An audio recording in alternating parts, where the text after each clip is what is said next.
जय शनिदेव।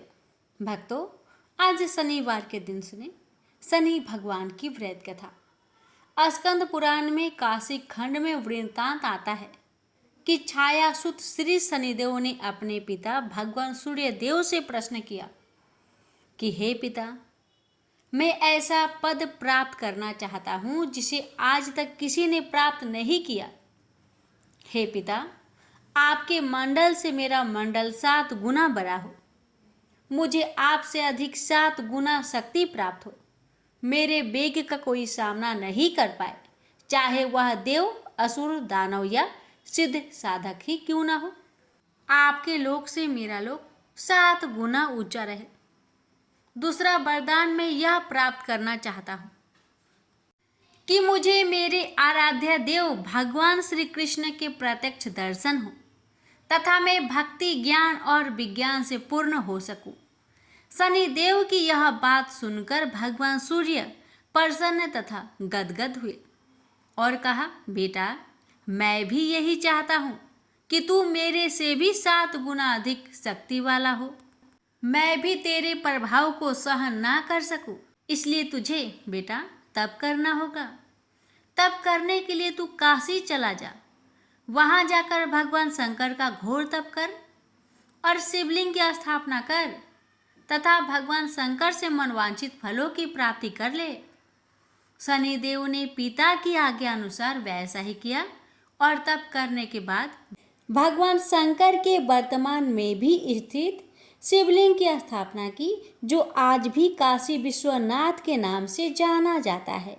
और कर्म के कारक शनि ने अपने मनवांछित फलों की प्राप्ति भगवान शंकर से की और ग्रहों में सर्वोपरि पद प्राप्त किया। प्रेम से बोलिए शनि भगवान की जय।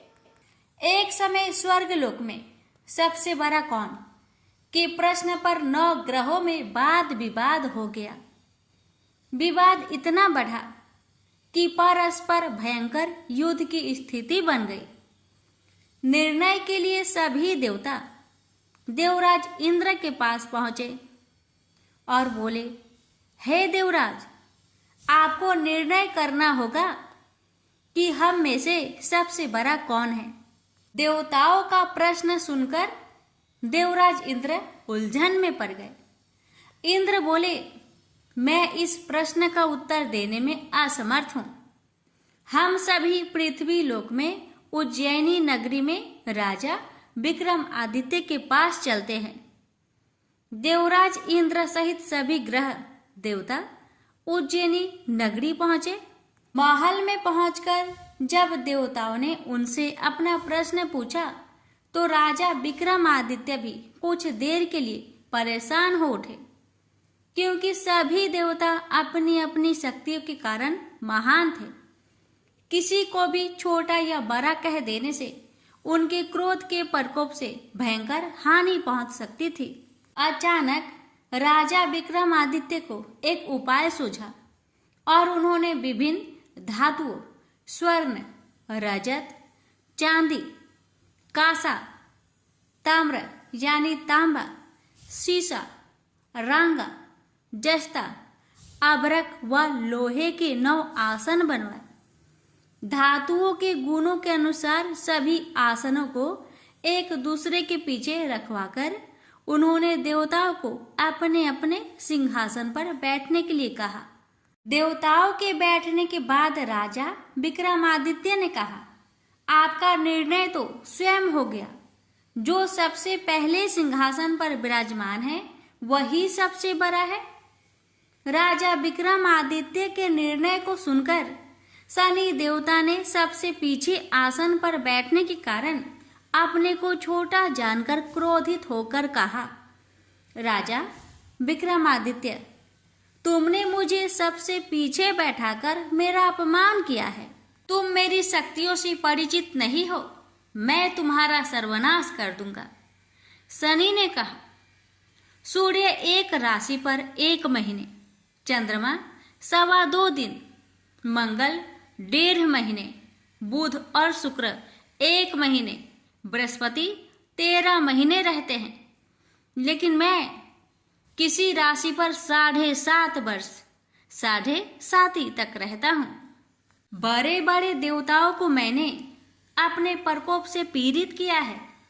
राम को 7.5 के कारण ही वन में जाकर रहना पड़ा और रावण को 7.5 के कारण ही युद्ध में मृत्यु का शिकार बनना पड़ा। राजा, तू भी मेरे प्रकोप से नहीं बच सकेगा। इसके बाद अन्य ग्रहों के देवता तो प्रसन्नता के साथ चले गए, परंतु शनिदेव बड़े क्रोध के साथ वहां से विदा हुए। राजा विक्रमादित्य पहले की तरह ही न्याय करते रहे। अन्य राज्यों में सभी स्त्री पुरुष बहुत आनंद से जीवन यापन कर रहे थे। कुछ दिन ऐसे ही बीत गए।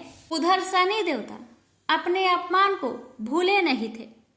विक्रम आदित्य से बदला लेने के लिए एक दिन शनिदेव ने घोड़े के व्यापारी का रूप धारण किया और बहुत से घोड़े के साथ उज्जैनी नगरी पहुंचे। राजा विक्रमादित्य ने राज्य में किसी घोड़े के व्यापारी की आने के समाचार सुना तो अपने अश्वपाल को कुछ घोड़े खरीदने के लिए भेजा। घोड़े बहुत कीमती थे। अश्वपाल ने जब वापस लौटकर इस संबंध में बताया तो राजा विक्रमादित्य ने स्वयं आकर एक सुंदर व शक्तिशाली घोड़े को पसंद किया। घोड़े की चाल देखने के लिए राजा उस घोड़े पर सवार हुए तो वह घोड़ा बिजली की गति से दौड़ पड़ा। तेजी से दौड़ता घोड़ा राजा को दूर एक जंगल में ले गया और फिर राजा को वहां गिराकर जंगल में कहीं गायब हो गया। राजा अपने नगर को लौटने के लिए जंगल में भटकने लगा, लेकिन उन्हें लौटने का कोई रास्ता नहीं मिला। राजा को भूख प्यास लगाई। बहुत घूमने पर उसे एक चरवाहा मिला। राजा ने उससे पानी मांगा। पानी पीकर राजा ने उस चरवाहे को अपनी अंगूठी दे दी। फिर उससे रास्ता पूछकर वह जंगल से निकलकर पास के नगर में पहुंचा। राजा ने एक सेठ की दुकान पर बैठकर कुछ देर आराम किया। उस सेठ ने राजा से बातचीत की तो राजा ने उसे बताया कि मैं उज्जैनी नगरी से आया हूँ। राजा के कुछ देर दुकान पर बैठने से सेठ जी की बहुत बिक्री हुई। सेठ ने राजा को बहुत भाग्यवान समझा और खुश होकर उसे अपने घर भोजन के लिए ले गया। सेठ के घर में सोने का एक हार खूंटी पर लटका हुआ था। राजा को उस कमरे में छोड़कर सेठ कुछ देर के लिए बाहर गया। तभी एक आश्चर्यजनक घटना घटी। राजा के देखते देखते सोने के उस हार को खूंटी निकल गई। सेठ ने कमरे में लौटकर हार को गायब देखा तो चोरी का संदेह राजा पर ही किया, क्योंकि उस कमरे में राजा ही अकेला बैठा था। सेठ ने अपने नौकरों से कहा कि इस परदेशी को रस्सियों से बांधकर नगर के राजा के पास ले चलो। राजा ने विक्रमादित्य से हार के बारे में पूछा तो उसने बताया कि उसके देखते ही देखते खूंटी ने हार को निगल लिया था। इस पर राजा ने क्रोधित होकर चोरी करने के अपराध में विक्रमादित्य के हाथ पांव कटवाने का आदेश दे दिया। राजा विक्रमादित्य के हाथ पांव काटकर उसे नगर के सड़क पर छोड़ दिया गया। कुछ दिन बाद एक तेली उसे उठाकर अपने घर ले गया और उसे अपने कोल्हू पर बैठा दिया। राजा आवाज देकर बैलों को हाँकता रहता। इस तरह तेली का बैल चलता रहा और राजा को भोजन मिलता रहा। शनि के प्रकोप की 7.5 पूरी होने पर वर्षा ऋतु आरंभ हुई। राजा विक्रमादित्य एक रात मेघ मल्हार गा रहा था कि तभी नगर के राजा की लड़की राजकुमारी मोहिनी रथ पर सवार उस तेली के घर के पास से गुजरी। उसने मेघ मल्हार सुना तो उसे बहुत अच्छा लगा और दासी को भेजकर गाने वाले को बुला लाने को कहा। दासी ने लौटकर राजकुमारी को अपंग राजा के बारे में सब कुछ बता दिया। राजकुमारी उसके मेघ मल्हार से बहुत मोहित हुई, अतः उसने सब कुछ जानकर भी अपंग राजा से विवाह करने का निश्चय कर लिया। राजकुमारी ने अपने माता पिता से जब यह बात कही तो वे हैरान रह गए। रानी ने मोहिनी को समझाया, बेटी तेरे भाग्य में तो किसी राजा की रानी होना लिखा है, फिर तू उस अपंग से विवाह करके अपने पांव पर कुल्हाड़ी क्यों मार रही है। राजकुमारी ने अपनी जिद नहीं छोड़ी। अपनी जिद पूरी करने के लिए उसने भोजन करना छोड़ दिया और प्राण त्याग देने का निश्चय कर लिया। आखिर राजा रानी को विवश होकर अपंग विक्रमादित्य से राजकुमारी का विवाह करना पड़ा। विवाह के बाद राजा विक्रमादित्य और राजकुमारी तेली के घर में रहने लगे। उस रात स्वप्न में शनिदेव ने राजा से कहा, राजा तुमने मेरा प्रकोप देख लिया, मैंने तुम्हें अपने अपमान का दंड दिया है। राजा ने शनिदेव से क्षमा करने को कहा और प्रार्थना की, हे शनिदेव, आपने जितना दुख मुझे दिया है अन्य किसी को न देना। शनिदेव ने कुछ सोचकर कहा, राजा मैं तुम्हारी प्रार्थना स्वीकार करता हूँ। जो कोई स्त्री पुरुष मेरी पूजा करेगा, शनिवार को व्रत करके मेरी व्रत कथा सुनेगा, उस पर मेरी अनुकंपा बनी रहेगी। प्रातःकाल राजा विक्रमादित्य की नींद खुली तो अपने हाथ पांव देखकर राजा को बहुत खुशी हुई। उसने मन ही मन शनिदेव को प्रणाम किया। राजकुमारी भी राजा के हाथ पांव सही सलामत देखकर आश्चर्य में डूब गई। राजा विक्रमादित्य ने अपना परिचय देते हुए शनिदेव के प्रकोप की सारी कहानी सुनाई। सेठ को जब इस बात का पता चला तो दौड़ता हुआ तेली के घर पहुंचा और राजा के चरणों में गिरकर क्षमा मांगने लगा। राजा ने उसे क्षमा कर दिया क्योंकि यह सब तो शनिदेव के प्रकोप के कारण हुआ था। सेठ राजा को अपने घर ले गया और उसे भोजन कराया। भोजन कराते समय वहां एक आश्चर्यजनक घटना घटी। सबके देखते देखते उस खूंटी ने हार उगल दिया। सेठ जी ने अपनी बेटी का विवाह भी राजा के साथ कर दिया और बहुत से स्वर्ण आभूषण धन आदि देकर राजा को विदा किया। राजा विक्रमादित्य राजकुमारी मोहिनी और सेठ की बेटी के साथ उज्जैनी पहुंचे तो नगर वासियों ने हर्ष से उनका स्वागत किया। अगले दिन राजा विक्रमादित्य ने पूरे राज्य में घोषणा कराई कि शनिदेव सब देवों में सर्वश्रेष्ठ है। प्रत्येक स्त्री पुरुष शनिवार को उनका व्रत करे और व्रत कथा अवश्य सुने। राजा विक्रमादित्य की घोषणा से शनिदेव बहुत प्रसन्न हुए। शनिवार का व्रत करने और व्रत कथा सुनने के कारण सभी लोगों की मनोकामनाएं शनिदेव की अनुकंपा से पूरी होने लगी। सभी लोग आनंद पूर्वक रहने लगे। प्रेम से बोलिए शनि महाराज की जय हो। एक ब्राह्मण को सपने में नीली घोड़ी पर नीली कपड़े पहने एक आदमी दिखाई देता था और कहता है, हे ब्राह्मण देवता, मैं तेरे लगूंगा। ब्राह्मण घबरा कर उठ गया। अगले दिन यही सपना उसे फिर आता है। यह सपना उसे रोज आने लगा। वह परेशान हो गया और चिंता के मारे दुबला होने लगा। उसकी पत्नी ने कारण पूछा तो उसने सपने के बारे में बताया। ब्राह्मणी बोली, वे अवश्य ही शनि महाराज होंगे। अब की बार दिखे तो कहना लग जाओ, पर सवा पहर से ज्यादा मत लगना। उस दिन सपने आने पर ब्राह्मण ने कहा, लग जाओ, पर कितने समय के लिए लगोगे? शनि जी बोले, 7.5 वर्ष का लगूंगा। ब्राह्मण ने कहा, क्षमा करे शनि जी, इतना भारी तो मुझसे झेला नहीं जाएगा। तब शनि जी बोले, तो 5 वर्ष का लग जाऊंगा। ब्राह्मण बोला, यह भी मेरे लिए ज्यादा है। शनि जी बोले, 2.5 साल का लग जाऊं।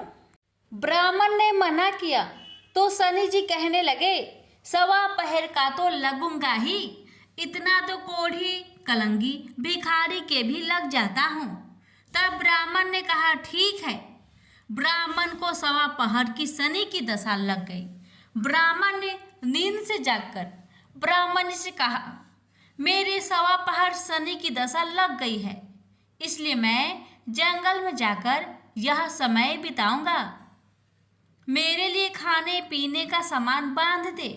मेरे पीछे से किसी से लड़ाई झगड़ा ना हो, इसका ध्यान रखना। ज्यादातर घर में ही रहना, बच्चों का भी ध्यान रखना। इस सवा पहर के समय में कोई गाली भी दे तो चुपचाप सुन लेना, बहस मत करना। यह सब समझाकर ब्राह्मण जंगल में चला गया। जंगल में ब्राह्मण एक पीपल के पेड़ के नीचे बैठ गया और हनुमान जी का पाठ करने लगा। एक पहर बीत गया। ब्राह्मण ने सोचा बाकी बचा समय रास्ते में बीत जाएगा, इसलिए वहां से चल दिया। रास्ते में एक बाड़ी में मतीरे लगे देखे। माली से एक मतीरा खरीदा, पोटली में बांधा और आगे बढ़ा। आगे एक आदमी मिला जो असल में शनिदेव थे। ब्राह्मण से पूछा, पोटली में क्या है? उसने कहा, मतीरा है। शनिदेव बोले, दिखाओ। ब्राह्मण ने पोटली खोली। उसमें राजकुमार का कटा हुआ खून से लथपथ सिर दिखा। शनिदेव ब्राह्मण को राजा के पास ले गए और कहा कि इस ब्राह्मण ने राजकुमार की हत्या कर दी है। इसके पास पोटली में राजकुमार का सिर है। राजा ने कहा, मैं यह नहीं देख सकता, इस ब्राह्मण को सूली पर चढ़ा दो। राजा के यहाँ हाहाकार मच गया। ब्राह्मण को सूली पर चढ़ाने से पहले पूछा गया कि उसकी कोई आखिरी इच्छा हो तो बताए। ब्राह्मण ने सोचा किसी तरह सवा पहर पूरा करना होगा। उसने कहा, वहाँ रोज बालाजी की कथा सुनता है। मरने से पहले अंतिम बार बालाजी की कथा सुनना चाहता हूँ। ब्राह्मण को कथा सुनाने का प्रबंध किया गया। कथा कहते कहते सवा पहर पूरा हो गया। शनि की दशा टलते ही राजकुमार शिकार खेलकर लौटता हुआ दिखाई दिया। राजकुमार को आता देख राजा बहुत खुश हुआ, लेकिन उसे निर्दोष ब्राह्मण की हत्या का दोष लगने का डर सताने लगा। उसने तुरंत घुड़सवार सैनिकों को ब्राह्मण को आदर सहित ले आने के लिए भेजा। ब्राह्मण राज दरबार में आया तो राजा ने क्षमा मांगी और पोटली दिखाने के लिए कहा। पोटली खोली तो उसमें मतीरा था।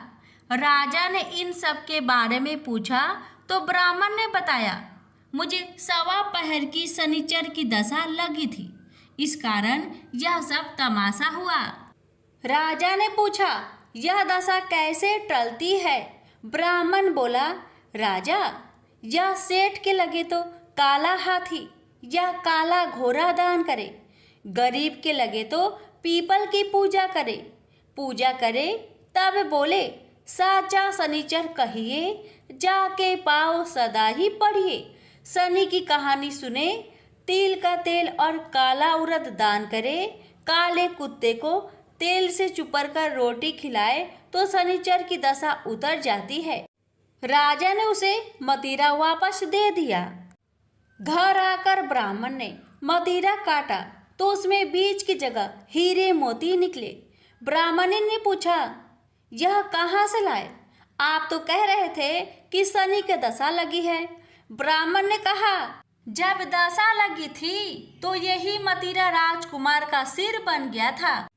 उतरती दशा के शनि जी निहाल कर गए। हे शनि देवता, जैसे ब्राह्मण के शनि की दशा लगी वैसे किसी को ना लगे। प्रेम से बोलिए शनि देव की जय।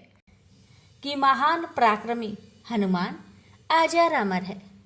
पवन पुत्र हनुमान रघुकुल के कुमारों के कहने से प्रतिदिन अपनी आत्मकथा का कोई भाग सुनाया करते थे। उन्होंने कहा कि एक बार मैं संध्या के समय अपने आराध्य श्री राम का स्मरण करने लगा तो उसी समय ग्रहों में पाप ग्रह मंद गति सूर्य पुत्र शनि देव पधारे। वह अत्यंत कृष्ण वर्ण के भीषणाकार थे। वह अपना सिर प्राय झुकाए रखते हैं। जिस पर अपनी दृष्टि डालते हैं वह अवश्य नष्ट हो जाता है। शनिदेव हनुमान के बाहुबल और पराक्रम को नहीं जानते थे। हनुमान ने उन्हें लंका में 10 ग्रीव के बंधन से मुक्त किया था। वह हनुमान जी से विनय पूर्वक किंतु कर्कश स्वर में बोले, हनुमान जी, मैं आपको सावधान करने आया हूँ। त्रेता की बात दूसरी थी, अब कलयुग प्रारंभ हो गया है। भगवान वासुदेव ने जिस क्षण अपनी अवतार लीला का समापन किया, उसी क्षण से पृथ्वी पर कली का प्रभुत्व हो गया है। यह कलयुग है। इस युग में आपका शरीर दुर्बल और मेरा बहुत बलिष्ठ हो गया है। अब आप पर मेरी 7.5 की दशा प्रभावी हो गई है। मैं आपके शरीर पर आ रहा हूँ। देव को इस बात का तनिक भी ज्ञान नहीं था कि रघुनाथ के चरणा श्रीतों पर काल का प्रभाव नहीं होता। करुणा निधान जिनके हृदय में एक क्षण को भी आ जाते हैं, काल की कला वहां प्रभावी हो जाती है। प्रबंध के विधान वहां प्रभुत्वहीन हो जाते हैं। सर्वसमर्थ पर ब्रह्मा के सेवकों का नियंत्रण, संचालन, पोषण प्रभु ही करते हैं। उनके सेवकों की ओर दृष्टि उठाने का साहस कोई सुर असुर करे तो स्वयं अनिष्ट भाजन होता है। शनिदेव के आग्रह यमराज भी प्रभु के भक्त की ओर देखने का साहस नहीं कर पाते। हनुमान जी ने शनिदेव को समझाने का प्रयत्न किया, आप कहीं अन्यत्र जाए। ग्रहों का प्रभाव पृथ्वी के मरणशील प्राणियों पर ही पड़ता है। मुझे अपने आराध्य का स्मरण करने दे। मेरे शरीर में श्री रघुनाथ जी के अतिरिक्त दूसरे किसी को स्थान नहीं मिल सकता। लेकिन शनिदेव को इससे संतोष नहीं मिला। वह बोले, मैं सृष्टिकर्ता के विधान से विवश हूँ। आप पृथ्वी पर रहते हैं, अतः आप मेरे प्रभुत्व क्षेत्र से बाहर नहीं है। मेरे 22.5 वर्ष व्यतीत होने पर 7.5 वर्ष के अंतर से 2.5 वर्ष के लिए मेरा प्रभाव प्राणी पर पड़ता है, किंतु यह गौण प्रभाव है। आप पर मेरे 7.5 आज इसी समय से प्रभावी हो रही है। मैं आपके शरीर पर आ रहा हूँ, इसे आप टाल नहीं सकते। फिर हनुमान जी कहते हैं, जब आपको आना ही है तो आइए। अच्छा होता कि आप मुझ वृत्त को छोड़ ही देते। फिर शनिदेव कहते हैं, कलयुग में पृथ्वी पर देवता या उपदेवता किसी को नहीं रहना चाहिए। सबको अपना आवास सूक्ष्म लोकों में रखना चाहिए। जो पृथ्वी पर रहेगा वह कलयुग के प्रभाव में रहेगा और उसे मेरी पीड़ा भोगनी पड़ेगी। और ग्रहों में मुझे अपने अग्रज यम का कार्य मिला है। मैं मुख्य मारक ग्रह हूँ और मृत्यु के सबसे निकट वृद्ध होते हैं, अतः मैं वृद्धों को कैसे छोड़ सकता हूँ। हनुमान जी पूछते हैं, आप मेरे शरीर पर कहाँ बैठने जा रहे हैं। शनिदेव गर्व से कहते हैं, हे प्राणी के सिर पर मैं 2.5 वर्ष प्राणी के सिर पर रहकर की बुद्धि विचलित बनाए रखता हूँ। मध्य के 2.5 वर्ष उसके उदर में स्थित रहकर उसके शरीर को अस्वस्थ बनाता हूँ। वह अंतिम 2.5 वर्ष पैरों में रहकर उसे भटकाता हूँ। फिर शनिदेव हनुमान जी के मस्तक पर आ बैठे तो हनुमान जी के सिर पर खाज हुई। इसे मिटाने के लिए हनुमान जी ने बड़ा पर्वत उठाकर सिर पर रख लिया। शनिदेव चिल्लाते हैं, यह क्या कर रहे हैं आप। फिर हनुमान जी कहते हैं, जैसे आप सृष्टिकर्ता के विधान से विवश हैं, ऐसे मैं भी अपने स्वभाव से विवश हूँ। मेरे मस्तक पर खाज मिटाने की यही उपचार पद्धति है और आप अपना कार्य करें और मैं अपना कार्य। ऐसे कहते ही हनुमान जी ने दूसरा पर्वत उठाकर सिर पर रख लिया। इस पर शनिदेव कहते हैं, आप इन्हें उतारिए, मैं संधि करने को तैयार हूँ। इनके इतना कहते ही हनुमान जी ने तीसरा पर्वत उठाकर सिर पर रख लिया। तो शनिदेव चिल्लाकर कहते हैं, मैं अब आपके समीप नहीं आऊँगा। फिर भी हनुमान जी नहीं माने और चौथा पर्वत उठाकर सिर पर रख लिए। शनिदेव फिर चिल्लाते हैं, पवन कुमार त्राही माम रामदूत आंजनेयम नमः। मैं उसको भी पीड़ित नहीं करूंगा जो आपका स्मरण करेगा, मुझे उतर जाने का अवसर दे। हनुमान जी कहते हैं, बहुत शीघ्रता की, अभी तो 5वां पर्वत रखना बाकी है। और इतने में ही शनि मेरे पैरों में गिर गए और कहा, मैं सदैव आपके दिए वचनों को स्मरण रखूंगा। आघात के उपचार के लिए शनिदेव तेल मांगने लगे। हनुमान जी तेल कहाँ देने वाले थे, वही शनिदेव आज भी तेल दान से संतुष्ट होते हैं। प्रेम से बोलिए, पवन पुत्र हनुमान की जय, शनि महाराज की जय। पार्वती जब भी अपने पति शिव के साथ दूसरे देवताओं के निवास स्थान पर जाती और वहां उनके सजे धजे सुंदर भवनों को देखती तो उन्हें बड़ी हीनता का बोध होता। वो यह महसूस करती कि हमसे छोटे छोटे देवताओं के पास भी बड़े बड़े भव्य भवन हैं, लेकिन हमारे पास कुछ भी नहीं। कहने को मैं आदिदेव शिव की पत्नी हूँ, लेकिन रहने के लिए मिली है कैलाश पर्वत की कंदराएं और पहनने के लिए वल्कल। किसी उचित आवास के अभाव में मैं अन्य सुख सुविधाओं का भी उपभोग नहीं कर सकती। एक दिन पार्वती ने अपने मन की यह व्यथा अपने पति शिव से कही। सुनकर शिव मुस्कुराए, फिर बोले, इसमें हीनता की कोई बात नहीं है देवी। प्रत्येक व्यक्ति की अपनी अपनी जीवन शैली होती है। हमारी जीवन शैली यही है, हम अपनी इस शैली को हीन क्यों समझे। अन्य देवगण प्राकृतिक से बहुत दूर है, जबकि हम प्राकृतिक की गोद में निवास करते हैं। यह तो हमारे लिए गौरव की बात है, हीनता की नहीं। शिव के तर्कों से पार्वती संतुष्ट नहीं हुई और बोली, मुझे आपकी ये बातें समझ में नहीं आती देव। मुझे तो अपना एक आवास चाहिए, बहुत ही भव्य और सुख सुविधा से पूर्ण। शिव ने अपनी सहज मुस्कान के साथ उत्तर दिया, इसमें क्या मुश्किल है देवी। मैं अभी विश्वकर्मा को बुलवा देता हूँ, उनसे जैसा चाहे वैसा आवास बनवा ले।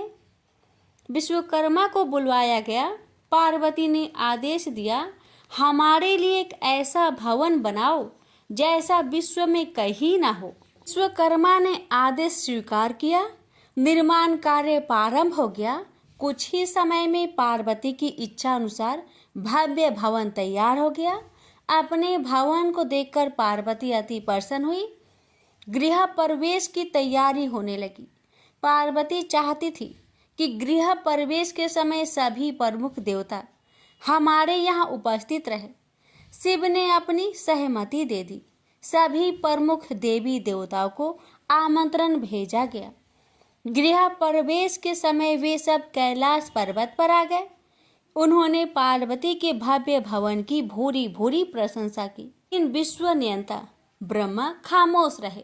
जब सब देवी देवता जाने लगे तो पार्वती ने ब्रह्मा जी से पूछा, देव क्या आपको यह आवास पसंद नहीं आया। ब्रह्मा जी ने आश्चर्य व्यक्त करते हुए पार्वती से ही प्रश्न किया, देवी मैंने ऐसा कब कहा। आपके चेहरे की भाव भंगिमा कुछ ऐसा ही कह रही है प्रभु। पार्वती ने अपनी शंका स्पष्ट की। फिर ब्रह्मा जी को मौन देखकर पार्वती ने अपनी बात आगे बढ़ाई, देव आप कुछ संकोच कर रहे हैं, स्पष्ट कहिए क्या बात है। ब्रह्मा जी ने तनिक रुककर उत्तर दिया, देवी और तो सब ठीक है, लेकिन इस प्रसाद पर शनि की कुदृष्टि है। इतना कहकर वे वहां से चले गए। पार्वती ने ब्रह्मा जी की बात शिव को बतलाई तो वे भी कुछ चिंता में पड़ गए। पार्वती ने शिव से पूछा, प्रभु शनि की दृष्टि से क्या हो सकता है, यह प्रसाद जल सकता है। शिव ने उत्तर दिया। यह सुनकर पार्वती भी चिंतित हो गई और बोली, प्रभु इसके लिए कोई उपाय कीजिए। शिव ने निराशा व्यक्त की। शनि की दृष्टि को हटाना सरल नहीं है देवी। शिव का उत्तर सुनकर पार्वती आवेश में आ गई और बोली, सरल क्यों नहीं है, आप अभी शनि लोक जाइए और शनि से कहिए कि वह हमारे प्रसाद पर से अपनी कुदृष्टि हटा ले। यदि वह मान जाए तो आप तत्काल उसे वरदान दे दीजिएगा, और यदि ना माने तो आप अपना डमरू जोर से बजा दीजिएगा। मैं स्वयं अपने प्रसाद को आग लगा दूंगी। यदि प्रसाद को जलना ही है तो यह मेरे ही हाथों से जलेगा, शनि की कुदृष्टि से नहीं। इसके बाद मैं शनि को श्राप दूंगी। पार्वती की इच्छा अनुसार शिव शनि लोग गए। वहां शनि देव ने उनकी अभ्यर्थना की और आदर के साथ आसन पर बैठाया। आसन ग्रहण करने के बाद शिव ने अपने आने की प्रयोजन बताया। देवी पार्वती ने जो प्रसाद बनवाया है उस पर तुम्हारी कुदृष्टि है, अतः वे चाहती हैं कि तुम उधर से अपनी कुदृष्टि हटा लो। शनि देव ने करवध होकर निवेदन किया, आप निश्चिंत रहे देव, माता पार्वती के प्रसाद पर कुदृष्टि डालने का मैं दुस्साहस कर ही नहीं सकता। शनि से अवशासन पाकर शिव प्रसन्न हो गए और बोले, शनि मैं तुमसे प्रसन्न हूँ, तुम जो चाहे वर मांग सकते हो। शनि ने विनम्र भाव से कहा, प्रभु आपका दिया हुआ सब कुछ मेरे पास है, क्या मांगू? हाँ, एक इच्छा अवश्य है, वह है आपका तांडव नृत्य देखने की। बहुत दिन हो गए उसे देखे हुए, आपका नृत्य देखला सके तो कृपा होगी। शनि का यह अनुरोध शिव को अच्छा लगा। उन्होंने तत्काल अपना डमरू उठा लिया और लगे नृत्य करने। भोले भंडारी ये भी भूल गए कि माता पार्वती ने डमरू की आवाज सुनकर अपने नवनिर्मित प्रसाद को जला देने की बात कही थी। बस डमरू बजा बजा कर वे नृत्य करते रहे। उधर पार्वती ने जब कैलाश पर डमरू की ध्वनि सुनी तो उन्होंने सोचा कि शनि ने अपनी कुदृष्टि हटाना अस्वीकार कर दिया है, अतः वे बहुत दुखी हुई। उन्हें लगा कि यदि मैं तत्काल अपने नवनिर्मित आवास को आग लगा दूंगी तो वह शनि की कुदृष्टि से बच जाएगा। अतः उन्होंने स्वयं ही अपने प्रसाद में आग लगा दी। वह धू धू करके जल उठा। प्रसाद को जलता देख पार्वती का शनि पर क्रोध धीरे धीरे बढ़ने लगा और वे उसे श्राप देने के लिए तैयार हो गई। लेकिन उसी समय भगवान शिव वहां पहुंच गए। उन्होंने वहां प्रसाद को जलते देखा तो वे आश्चर्यचकित रह गए। उनकी समझ में ही नहीं आया कि यह कैसे हो गया। फिर अचानक उन्हें सब कुछ स्मरण हो आया। अपनी भूल का उन्हें एहसास हुआ। उन्होंने पार्वती जी को सब कुछ कह सुनाया। सच्चाई जानकर पार्वती को भी अपनी जल्दबाजी पर दुख हुआ। अब शनि को श्राप देने का कोई अर्थ नहीं था। प्रत्यक्षतः उसका कहीं कोई अपराध नहीं था। फिर भी पार्वती और शिव को यह लग रहा था कि यह सब हुआ शनि की कुदृष्टि से ही। लेकिन इस स्थिति को देखते हुए वे उसे दोषी नहीं ठहरा सकते थे। प्रेम से बोलिए हर हर महादेव, शनि महाराज की जय हो।